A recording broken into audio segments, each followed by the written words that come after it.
Hey guys, Austin from Know Your Music today, and I've got another review for you. The Garth Brooks review I did on No Fences, which was his biggest selling studio album, was kind of a hit. A lot of people seem to like that one, so I thought we'll kind of move right along with that, being as we're coming up on the 50th anniversary of the CMA Awards, and there's a lot of country music in the air right now. Talking about one of the other giant, ridiculous, amazing sellers that Garth Brooks released. Ropin The Wind. Hey, that was his third studio album. He's already a household name at this point in time, but just getting bigger and bigger as the days go by, so to speak. This album is a lot like the other one that I reviewed, but if you didn't watch that review yet, you wouldn't know what I was talking about, so we'll get into detail on that one. This is mostly a traditional country album, a lot of fiddle and steel guitar. A lot of lead guitar work in here too, but nothing that's really ear-piercing. It really does go along well with just a good country sound. Nothing too rocked up. There is one track on here that I'll touch on that Garth does actually raise his voice to a yell, but it's certainly not like a rock and roll scream or anything like that. But we'll talk about that when we get to that track. This one starts off Against the Grain. This is a good up-tempo, barn burner type of country song, kind of talking about going out and doing something different to make your mark on the world, and it's a really good positive vibe for that song. Really clean in the lyrics, just it's a good song. He mentions Noah and the Ark, he mentions Christopher Columbus, and so forth and so on. It's a good positive song. Second song is called Rodeo. This one's akin to an old Chris Ledoux type song. It's obviously a rodeo number. It's an old cowboy track type thing, and this one is definitely driven by fiddle steel guitar. It's got a nice electric piano in it too.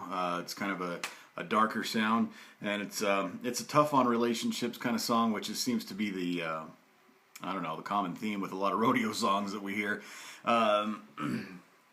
This one does talk about the man and his woman still being together. However, that she's kind of upset that he's always picking rodeo over the relationship, so to speak, and the man is basically lamenting the fact that he's addicted to rodeo and it's hurting his relationship. But it's still there's nothing really bad lyrically in there, and it doesn't nothing to detract from the fun tempo of this album. Third song, What She's Doing Now. This kind of talks about a lost relationship, and the guy sort of kind of spending his time wondering what the girl is doing now that he's not in her life anymore. It's a sad number. It's, again, a good traditional country ballad. Nothing really in here that's going to, make your hair stand up or make you kind of turn around and think, uh-oh, are the kids listening? There's none of that kind of stuff in here in that song. Burning Bridges. This one's a little bit tougher.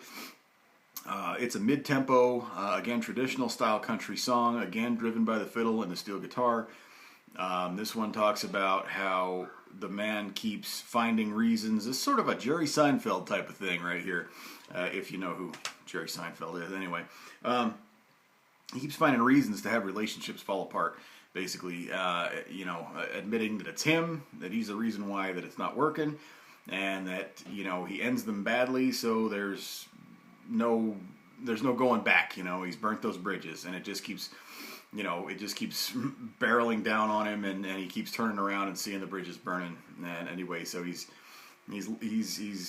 talking about the fact that he's just not good at keeping relationships together. He's finding ways to sabotage them.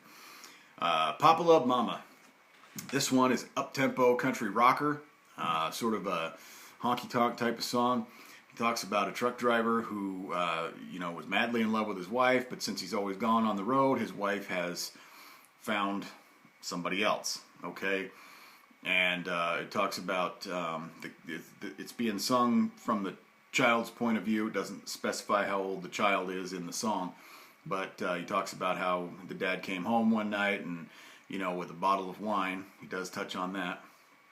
And he wanted to surprise his wife being home early and found out that she's out at a hotel with another man. So he takes his truck and drives it right into the hotel room and wipes her out. And he ends up in prison, and she ends up gone. And now it doesn't come back and circle around and talk about what's happened to the kids after all this, but you kind of get the idea. That's where it sits right now. Shameless. This is a remake of an old Billy Joel song from the late 70s, I want to say. No, maybe early 80s actually on this one. But Garth turns it into a country song. It's not driven by the piano as it was in Billy Joel's day. This one is led by the steel guitar, which really drives the song. This one does get loud. The background vocals are sung by Trisha Yearwood on this. And she definitely has a range, a very high range, so the vocals get loud on this, and Garth matches that himself with the strength behind the vocals, so it turns into almost like a yell where he's singing on this track. Something that he didn't really do a whole lot of before. So, but that's it. I mean, it's talking about a man just absolutely loving the woman to death and doing anything. He's got no shame. He's going to do whatever it takes to show her that he loves her. So good positive love song there. Cold Shoulder is another trucker song. This one talks about just basically, kind of dreaming about being home, off the road, being with his wife. This one again does mention wine just for a second. But it's not a relationship gone bad because somebody's gone type of song. It's I can't wait till I get home. Because right now I'm just out here on the road in the snow and I'm alone and my wife is home and she's alone, and it's just kind of a trucker's ballad type of thing, and that's really as far as that one goes. Next one, We Bury the Hatchet, up-tempo, neo-traditional country song in the vein of George Strait. This one talks about a husband and wife who are obviously still together. However, it does talk about they fight a lot, arguments, and then basically they bury the hatchet, but they leave the handle sticking out so they can go back and they can pull it out and they can talk to each other again about what happened 100 years ago and always have something to fight about. This one does talk about infidelity on both sides. And aside from that, it doesn't touch on any other harsh subjects, but it is really a strained relationship song. In Lonesome Dove is a old-time cowboy song talking about being in, I can only imagine that it's down in Texas somewhere. It's about a woman on a wagon train who falls in love with a man who comes and saves them, and they get married and they have a child, and the man ends up being a ranger, and he goes away for his lawman duty and ends up not coming home. Then her son grows up to be a lawman himself, and it's actually a good kind of a spiritual type of song, and it does have that old-timey country cowboy music flavor to it. Good song to listen to. And the last track on here is The River. This one is positive song all the way through, talking about a dream is like a river and it changes. And that, us being the dreamers, we just follow where the dreams take us, but that you can grab a hold of your dream and you can steer it and you can drive it where you want to go, and you can kind of make your life be what you want it to be. Real positive song. This is a very slow, mellow song, but it's so uplifting and it's so positive that it's something that if you're feeling down, you could throw this thing on repeat. And I'm not kidding you. I'm not kidding you. This would be an uplifter for you. So that's Garth Brooks' third album, Ropin The Wind, all the way through. It's, except for a couple of things I mentioned in there, you really could just throw this one on, listen to it if you're a country fan. And the cool thing about this one is if you're an old country fan and you like George Strait style country, or if you like your country a little bit more Tim McGraw style, this album really doesn't exclude either fan base. It ties them together nicely without losing any of the aspects of either one. So it's good. It's a good listen that way.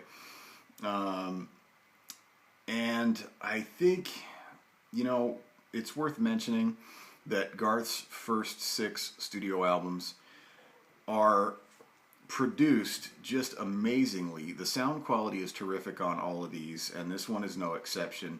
He started off using the same Nashville band that he did all the way up through that 6th album, and most of the guys carried on with him throughout his entire recording career. They're not his road band, but they are the same Nashville guys, so there's that level of consistency that stays with Garth Brooks music throughout each of those albums, and this one is right in the middle of that. This really is where Garth is sort of hitting his stride, coming into his own, and like I said, he's been a household name at this point in time, and this just further cemented that.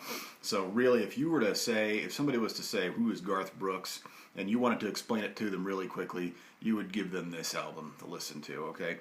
Aside from that, I think we'll talk some more about Garth and some other country stuff in some other videos here. But for as far as the review goes, that is it.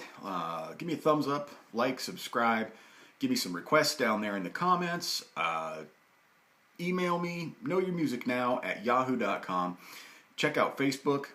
Look for the logo, the nice colorful little circle logo that we have here. And you can give me a request on there as well. You can join us on Facebook. You can send me requests or whatever you want. You can just drop me a line to say hi in the email or anything, or even down here in the comments of the video. Check out the vlogs that I just did speaking about the CMA 50th anniversary. They're going to be uploaded the same day, so they'll be easier to find. I just can't express to you how excited I am about this, about what the CMA is doing, and about just kind of the history of country music just coming to a head right now. Everybody's sort of joining together. It's a big family. It's a big country family, and everybody's sort of showing respect for each other right now. And it's a really positive vibe that the whole thing is putting off. It's a really happy. Everything is just really coming together positively, and I know I used that word a couple times already, but that's what I get out of this. And I would love to be able to share it with as many people as possible. I really think you should check that out. Check out the vlogs I just did, and again, check out some of these other reviews, and thanks for watching, guys. I really appreciate it.